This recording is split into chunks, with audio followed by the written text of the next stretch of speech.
মূলা দিয়ে মসুর ডাল কার কার পছন্দ বলুন তো? এবার শীতে সবাই খেয়েছেন তো? আমি তো এই প্রথম এবার শীতে রান্না করলাম, খুবই মজার হয়েছে।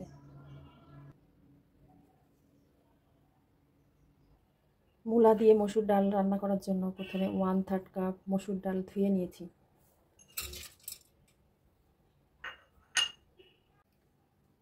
পরিমাণ মতো পানি দিচ্ছি।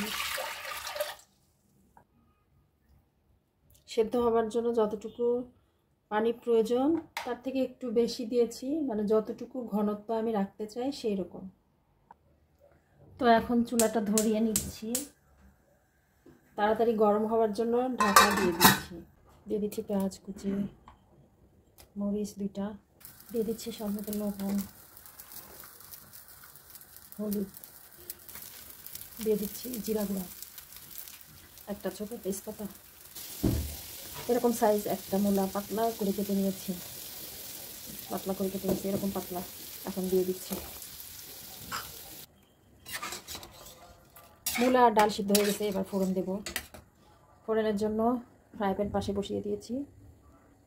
দিয়ে দিচ্ছি পরিমাণ মতো সাদা তেল, কুচি করা রসুন, পেঁয়াজ কুচি,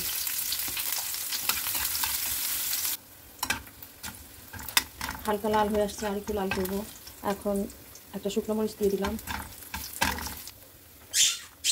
দিয়ে দিচ্ছি গোটা জিরা।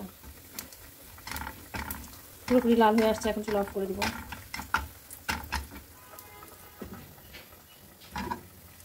এখন ফোড়নগুলি দিয়ে দিব ডালের ভেতরে।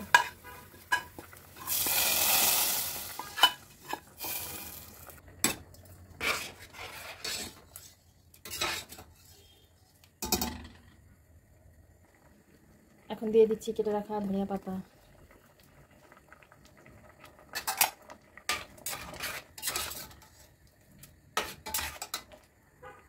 এক মিনিট রেখে নামিয়ে নেব। গরম গরম সাদা ভাতের সাথে দারুণ লাগবে, আর এমনিতেই শুধু তরকারিটা খেতে খুবই ভালো লাগবে।